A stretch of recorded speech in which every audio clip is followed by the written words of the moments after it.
Be'ezrat Hashem, Pessah approche à grands pas, et on va essayer ensemble, Be'ezrat Hashem, de voir une autre face de la Haggadah, de cette soirée de Pessah, de tout ce qui est caché dans ces paroles que nous récitons chaque année, et comprendre ces lumières qui descendent, qui sont aussi importantes qu'elles le sont.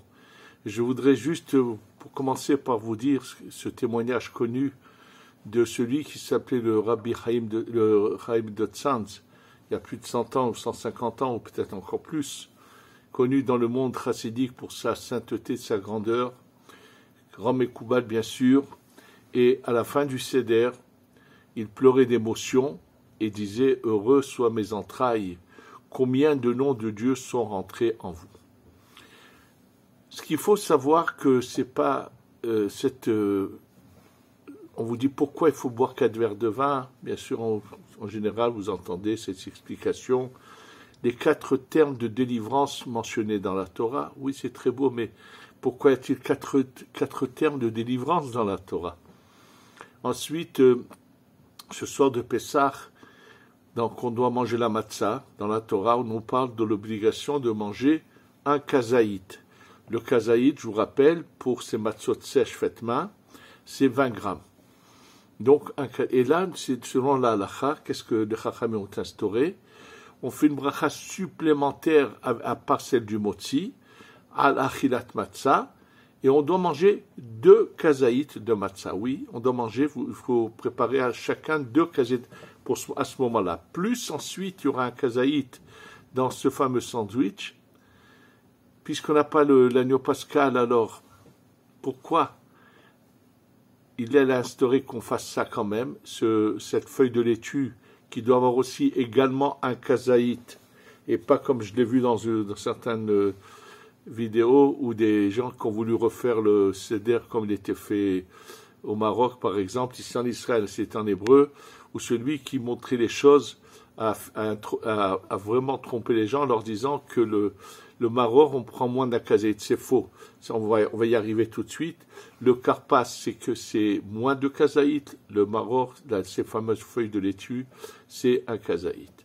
Et également comprendre que ces feuilles de laitue, pourquoi c'est cette laitue qui s'appelait, comme ça on l'appelait, je me souviens dans mon enfance, la laitue romaine. Je vous donne un exemple. J'ai grandi à Alger. Toute l'année, sur le marché, il n'y avait que les laitues rondes que sont vendues en général en France. Et juste avant Pessah, sur le marché arrivaient, parce que puisqu'ils savaient que la communauté juive consommait cela, ils appelaient ça la laitue romaine, c'est les laitues qui sont allongées. Alors je vais vous dire tout de suite pourquoi ça a été choisi comme ça. On va voir que le plateau du Seder a en lui les 10 sphirot, et que la sphira de la Tiferet, qui serait le buste, le corps, est appelée Vav, un grand Vav. La laitue qui est comme ça allongée à la forme d'un Vav, et c'est celle qu'on utilise pour manger d'abord le maror tout seul, et ensuite, dans le sandwich, on doit prendre des feuilles qui sont plus petites, qui sont à l'intérieur. Oui, il faut les passer séparément dans le plateau, comme je vais vous l'expliquer. C'est le yesod. Le yesod, c'est un petit vav, donc la forme correspond à cela. Même en ce qui concerne le céleri qu'on doit consommer moins d'un kazaït, qui s'appelle le karpas et le harizal, met bien l'accent là-dessus, de ne prendre aucun autre légume que celui du céleri.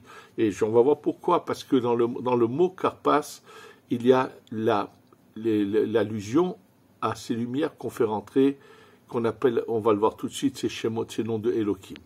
Alors on va aller dans l'ordre, on va commencer d'abord par le plateau. Alors le plateau lui-même du Seder,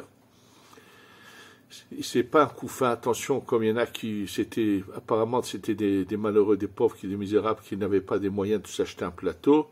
J'ai vu une fois dans une image que quelque part dans certains lieux on prenait un couffin, pas du tout. C'est une kara, c'est un plateau.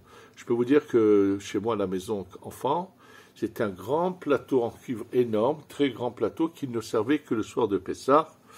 Bien sûr, je parle d'Alger même, c'était comme ça. Alors il y a bien sûr le plateau, on va voir tout de suite qu'est-ce qu'il représente. Et il y a ces 3 matzot qui sont en haut du plateau, c'est-à-dire, en fait, on va voir un corps humain posé sur le plateau. Les 3 matzot représentent Chokhmah Bina Da'at, comme on va l'expliquer.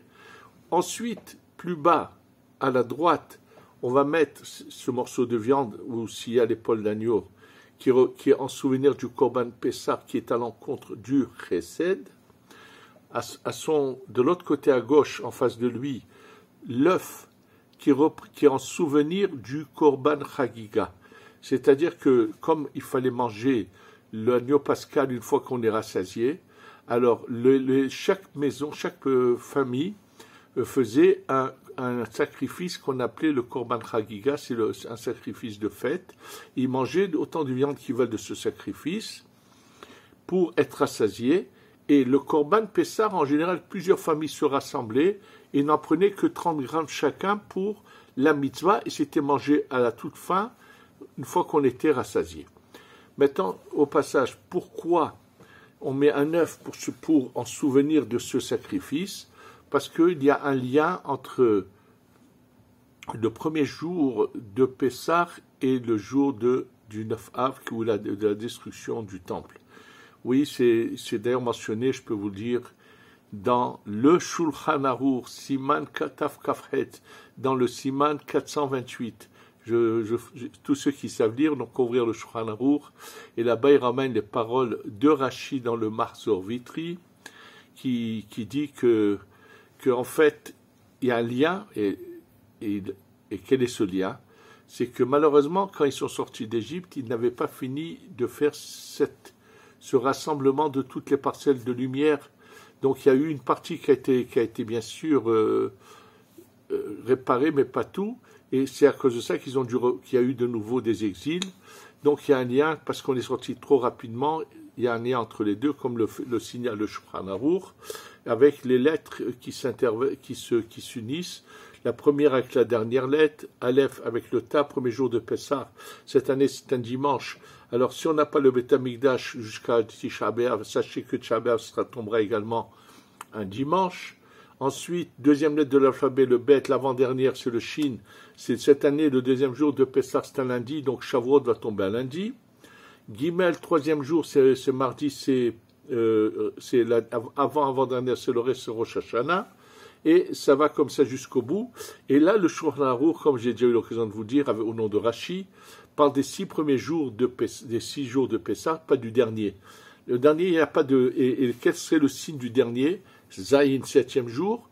Et le Aïn, c'est Atzmaout. Sachez que toujours le 7e jour de Pessah correspond au 5 Iyar, le jour de l'indépendance de l'État d'Israël. Oui, puisque le 7e jour de Pessah fait une allusion à la délivrance totale qui a commencé au moment de la création. D'abord le rassemblement des Juifs en Eretz Israël, mais avec la proclamation de l'État d'Israël.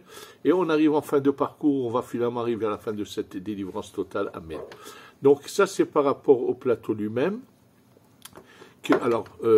Donc c'est l'œuf. Ensuite, sous les matzot, mais plus bas que l'agneau pascal et l'œuf qui sert pas l'agneau pascal, la viande qui en dessous de l'agneau pascal et de l'œuf qui sont chesed vora, au milieu plus bas que il y a ces grandes feuilles de laitue extérieure de la laitue en question qui est allongée, qui est le maror, c'est ça ce qu'il faut consommer. Et rien d'autre, c'est ça ce qu'il faut consommer. Aujourd'hui, on a ces laitues même très propres en Eretz Israël, il n'y a pas de problème. Et ceux qui ne les ont pas, bien les rincer, et c'est ce qu'on va utiliser pour le maror. Maintenant, au-dessous de ça, plus bas, à droite et à gauche, nous avons le charoset, cette mixture de plusieurs choses. Le Harizal lui faisait avec 7 sortes de fruits et 3 épices pour qu'il y ait les 10 surot aussi dans le charoset. Et le charoset ne doit pas être une pâte, mais doit être coulant, très coulant, pour qu'on puisse prendre la feuille de laitue, la tremper, la ressortir et les goûter comme ça, oui. Et l'erreur qu'ils en font d'une pâte épaisse, c'est pas le moment de vous l'expliquer, je vous dirai d'où est venu après cette erreur. Et de l'autre côté, le céleri. Donc ça, c'est les 2 jambes, puisque en haut, chesed gvura, c'est les 2 bras. La laitue, c'est le buste.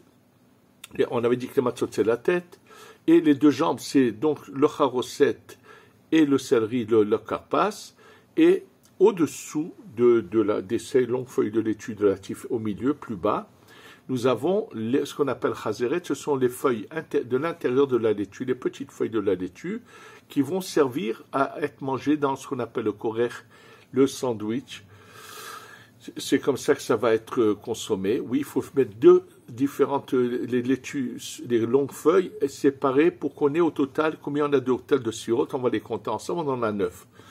On a les trois premières en haut, Chochma Bina Da'at. Ensuite, on a Hesed Gvura Tiferet, Netzach Hod Yesod. Ça fait 9. Vous allez me dire, mais il faut 10 sirotes, absolument. Mais dans la Kabbalah, il est bien dit qu'un homme n'a que 9 sirotes. Celui qui la complète, c'est sa femme qui s'appelle la Malchut. Et ça, c'est le plateau. Donc, c'est là vraiment, on a un couple uni pratiquement, l'homme là et le plateau. Et je vais maintenant vous expliquer quel est le sens de ce qui était fait en Afrique du Nord, avec des textes différents, mais le minag de faire tourner le plateau dessus de la tête. Qui témoigne là-dessus, c'est le Chida. Le Chida, dans son voyage qu'il a fait, il a eu de longs voyages pour aller ramasser de l'argent pour les communautés d'Eretz Israël. Ça a duré une fois 5 ans, une fois 4 ans. À la fin, il s'est installé en Italie avant la fin de sa vie. Et dans un de ses voyages, il raconte que lorsqu'il se trouvait à Tunis, oui, chez une famille riche qu'il a reçue, alors il y avait d'un côté les hommes, de l'autre côté il y avait les femmes, et il y avait un serviteur qui s'appelait Rahamim. Et le serviteur qui faisait le service vient le voir, lui dit « Rabbeinu, j'ai tourné le plateau au-dessus de la tête des hommes 3 fois, et les femmes, il lui dit « Va le tourner une fois au-dessus de la tête des femmes. » Comment ça se fait que ce Rahamim pose la question?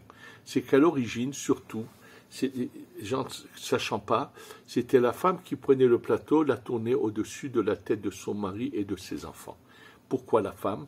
Alors sachez qu'il y a quelque chose de semblable qui était en Europe dans le milieu chassidique, ça ressemble un petit peu, et c'est là-bas dans une des sagadotes de la partie kabbaliste des chassidites que j'ai trouvé l'explication. Je vous ai dit que le plateau représente l'épouse. Lorsque bientôt va venir le Mashiach, il va se passer beaucoup de changements. Les Lévi'im, qui eux représentent la Gvura, vont être au-dessus des Kohanim. Ils vont prendre un peu la place des Kohanim. Il va y avoir des changements. Et la femme vertueuse devient la couronne de son mari. Eshet Hayil Ateret Ba'la.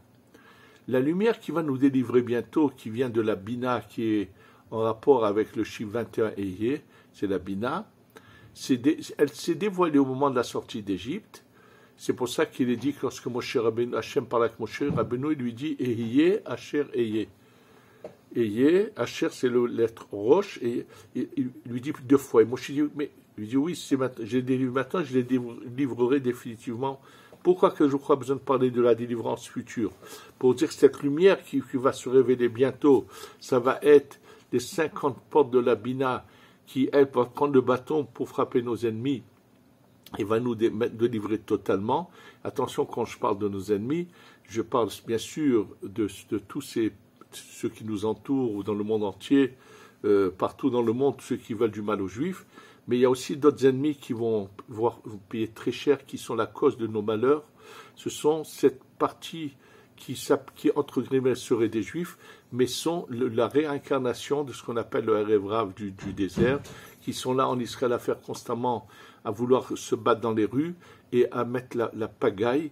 Et ils sont responsables parce qu'ils mettent la division dans le peuple. Malheureusement, aussi auront des comptes à rendre. Et on voit ce qui est marqué dans le Zohar, qu'il y en aura certains qui iront avec nos ennemis. Ça commence à se réaliser.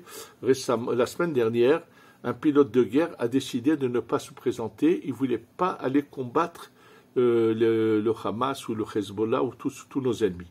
Oui, malheureusement, petit à petit, ils dévoilent leur vrai visage. Tous ces gauchistes qui sont en Israël et dans le monde sont en train de dévoiler petit à petit leur vrai visage. Et eux vont vouloir prendre des armes contre nous. Et là, le Mashiach va intervenir. Et bien sûr, c'est marqué qu'il y aura 15 jours d'obscurité pendant laquelle ils vont être anéantis, comme ça s'est passé en Égypte pendant l'obscurité. Donc, nous avons le soir de Pessah, c'est cette coutume de faire tourner le plateau. Alors dans le milieu chassidique, ça ressemblait à quoi?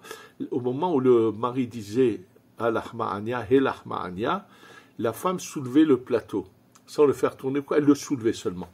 Et donc dans une Agada qui s'appelle Bamessila Naale, des Mekoubalim, des Chassidim, qui sont Ziditchov, Komana, c'est toute une branche peu connue du public, et là-bas, il montre que 50 fois la sortie d'Égypte est mentionnée dans le Zohar, dans la Torah, et le Zohar explique que c'est pour faire allusion aux 50 niveaux de la Bina.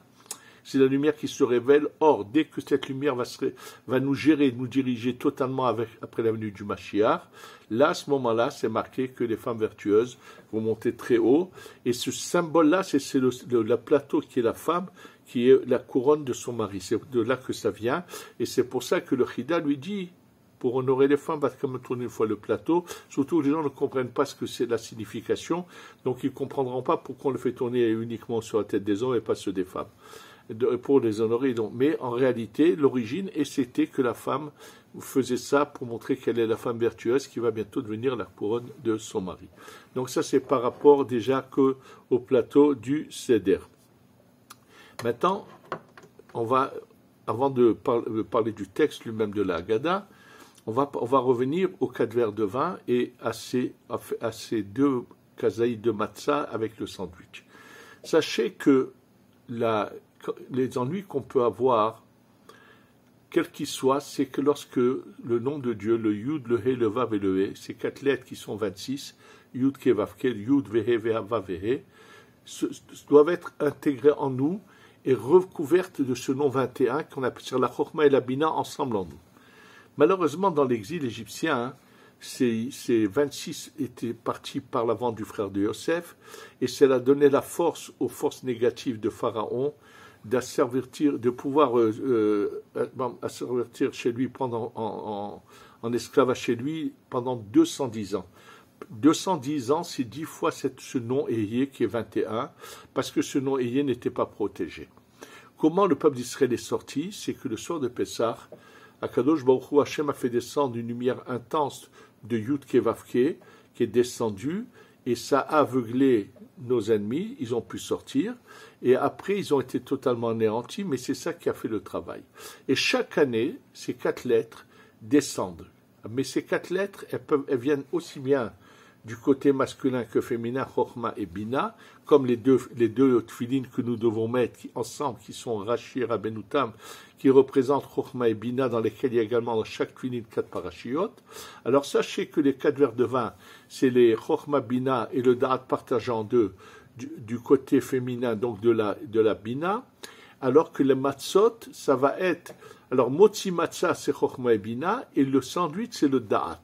La différence, c'est que dans ces lumières-là qui viennent par la matzah, le da'at est ensemble, on va manger ensemble le sandwich et la laitue avec la matzah, alors qu'au niveau des verres, le 3e et le 4e sont quand même séparés, même si dans les pensées qu'on doit avoir, on doit les unir, mais il y a une séparation. C'est comme dans les tfilines, vous avez d'un côté un shin à 3 branches et un à 4 branches. Il arrive que pour des raisons que le da'at soit uni, ou il est scindé en deux. Quand il est à l'extérieur, il est scindé en deux, ce qu'à l'intérieur, il est réuni dans une même cavité. Étant donné que les verres de vin sont un peu le côté extérieur de ces lumières, alors que la matzah, c'est le côté intérieur, c'est pour ça que lorsqu'on va faire venir dans ces 4 verres, Chokhma, Bina et le Da'at, là, le Da'at va être scindé en deux avec 2 verres. Et alors qu'au niveau de la matzah, c'est le côté plutôt intérieur, puisque c'est les Chokhma Bina Da'at de la Chokhma, et là, le Da'at va être uni. Alors, lorsqu'on boit un premier verre, il faut le savoir, on va faire descendre une lumière qui s'appelle la Chokhma. Comment elle est représentée? Par un nom de Dieu qu'on appelle le Shem Av. Le Shem Av, c'est 72. Oui, ça veut dire qu'on prend le 26, on va remplir les lettres, le Yud, on va l'écrire Yud Vav Dalet, le He va être écrit He Yud, le Vav va être écrit Vav Yud Vav et le He Yud. Il faut savoir que c'est cette lumière qui va rentrer en nous. En buvant ce verre de vin, oui, il va y avoir une lumière intense qui rentre, c'est le Yud. Ensuite, après avoir le récit c'est la bouche avec la Bina qui est dans la gorge qui parle, qui va donc, on va faire descendre à la fin de ce récit, La Bina, c'est le deuxième vers, oui, avec un nom différent qui va être bien sûr, qui est le chiffre 63. Et après le Birkat Amazon, nous allons avoir deux vers qui sont Chassadim et Da'at. Et les noms de Dieu sont, puisqu'on remplit d'une manière différente le nom de Dieu, on va avoir 45 et 52. D'une manière générale, rappelez-vous, 72, 63, 45, 52, et en hébreu, Av Sag Maben. C'est à l'encontre des 4 lettres du nom de Dieu. Donc déjà, les 4 vers, voilà ce qu'ils représentent. On n'est pas des soulards, on est en train de faire descendre de la lumière. Et il en sera de même au niveau de la matzah. Lorsqu'on va consommer motzi matzah de kazaït, ça va être 72-63, Av et Sag, Chochma et Bina. Et dans le sandwich, on va faire le korer, on va penser à 45 et 52. Et de nouveau, des lumières vont descendre. C'est pour ça que je vous ai dit que le Rabbi Chaim de Tzanz, après la soirée de la Haggadah, il pleurait d'émotion, il disait, soyez heureux, combien vous devez être heureux, mes entrailles, combien de noms saints sont rentrés en vous. Bien sûr que c'est qu'on commence qu'à voir d'une manière un peu généralisée de qu'est-ce qui se passe. Maintenant, on va passer au récit de la Haggadah. Alors, le récit de la Haggadah, pourquoi il est dit « Kolamar bele saper » Arezé Meshuba. Plus on raconte, mais c'est important. Si j'ai accompli la mitzvah, pourquoi faut-il rester le maximum à raconter, à expliquer la Haggadah? Parce que tout simplement, écoutez bien, quand un bébé il naît, il pousse tout de suite un cri puissant. Et si ce bébé ne pousse pas un cri, on va le passer, on va tout faire, on craint qu'il ne soit pas vivant. Et s'il a un cri qui est faible, ça veut dire qu'il est malade. Donc le cri, quand il est puissant, c'est la preuve de la vie. Et le Harizal nous dit, prends le mot Pessah, qui s'écrit P, Samahet, coupe-le en deux. Le mot P, c'est la bouche. Sar qui raconte. Or, Sar, 68, c'est la valeur numérique de Chaim. C'est la naissance de la Neshama, de l'identité du peuple d'Israël. Et donc, plus on raconte, plus on prouve qu'on est vivant. Il faut savoir que ce soir-là, on va un peu mettre de côté le côté matériel. Ce soir-là, il faut qu'on commence à prendre la matière et la transformer. D'ailleurs, sachez que ces lumières dont je vous ai parlé, qui rentrent dans le soir du Seder, elles rentrent déjà dans la tfila, dans la prière de Harvit du soir de Pessah. Oui, le Harvit du soir de Pessah, chez les Mekoubalim, c'est un livre à part, où on va faire entrer toutes ces lumières en puissance dans la tfila. C'est ce que jusqu'à que vienne celui qu'on appelait le Rashash, Rabbi Shalom Sharavi, que le Chida a eu la chance de connaître et d'étudier chez lui à Yerushalayim. Avant lui, il y avait un commentateur sur les écrits du Harizal qui s'appelait Rabbi Emmanuel Hay Riki, auteur du Mishnat Chassidim, d'un livre connu, qui, lui, était à Yerushalayim, il était d'Italie, faisait des allers-retours, et malheureusement, il a été assassiné lors d'un de ses voyages en Italie par un paysan qui lui a mis une croix, qui lui a dit de se prosterner, et comme il n'a pas voulu, il l'a tué. Et tout de suite après, le corps a été trouvé par la communauté, ils ont su ce qui s'est passé. Et c'est à la suite de quoi que sa synagogue qu'il avait à Yerushalayim a été confiée à Rabbi Chaim Ben Attar l'Orahem Akadosh. Alors lui, ce Rabbi Emmanuel Hayriki, dans son ouvrage Mishnat Chassidim, s'est posé la question, mais si j'ai déjà fait venir toutes ces lumières dans la tfila, dans la prière du soir de Pessah, qu'est-ce que j'ai encore à faire après en rentrant à la maison? Alors, il avait supposé, imaginé qu'on sort de la synagogue, c'est parti, et on va les faire revenir. Et l'ont suivi, bien sûr, dans cette explication, nombreux sont qui l'ont suivi.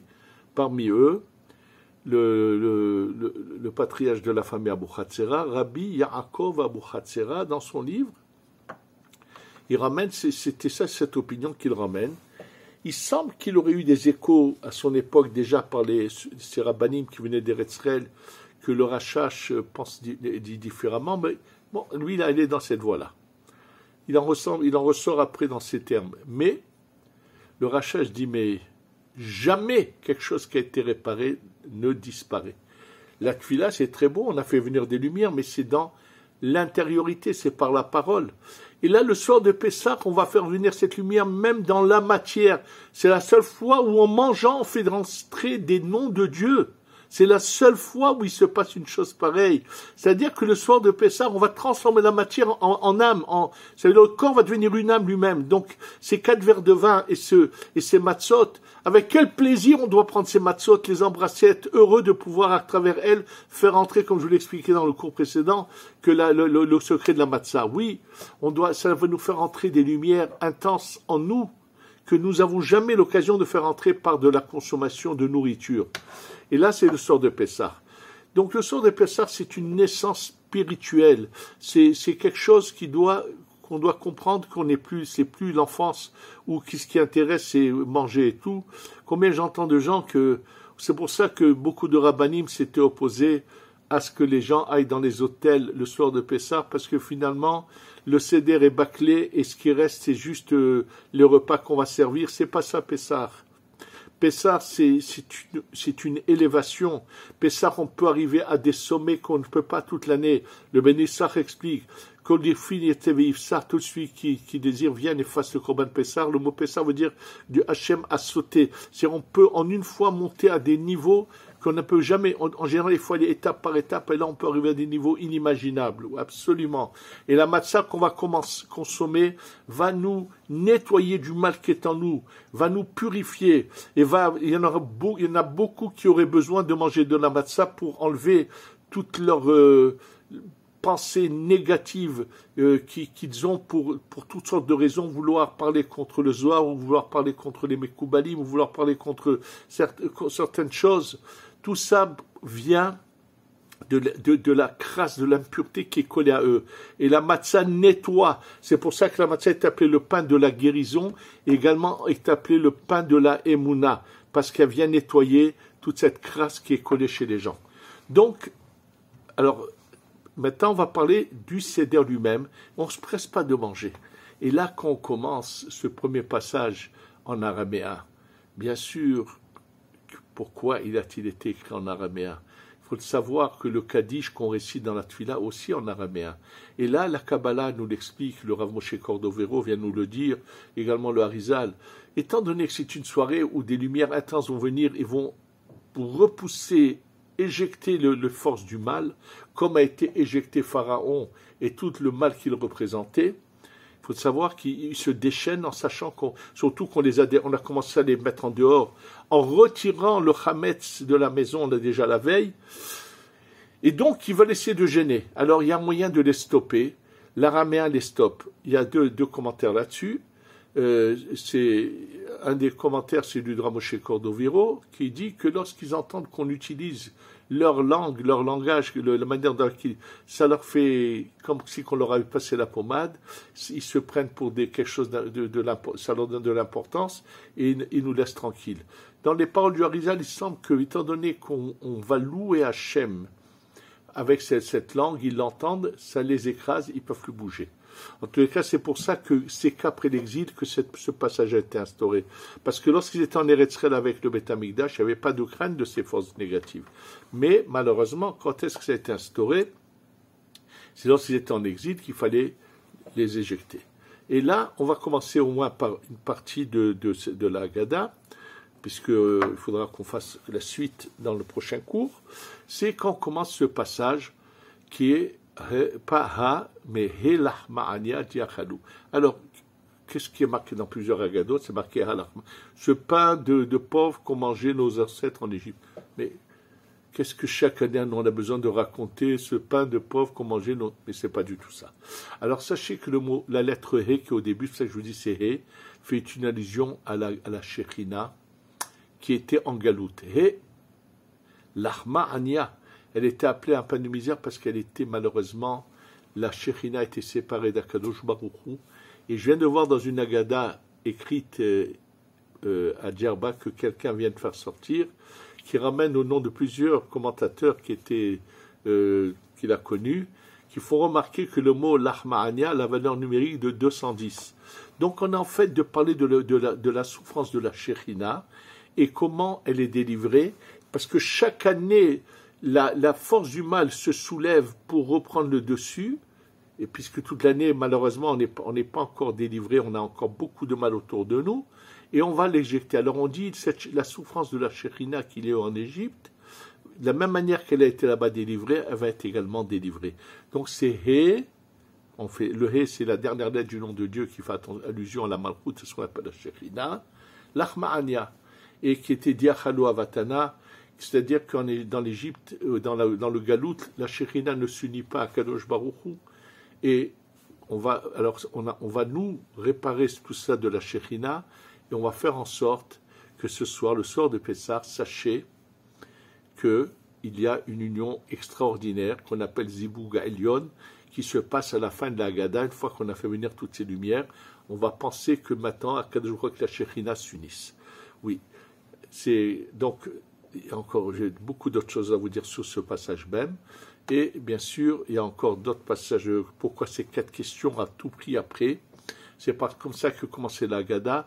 Et sachez que même au temps du Temple, il y avait les 4 questions. Simplement, comme ils avaient ils mangeaient les sacrifices, alors l'une des questions était différente. C'était pourquoi on peut manger la viande ou bouillie ou grillée, ce soir que grillée.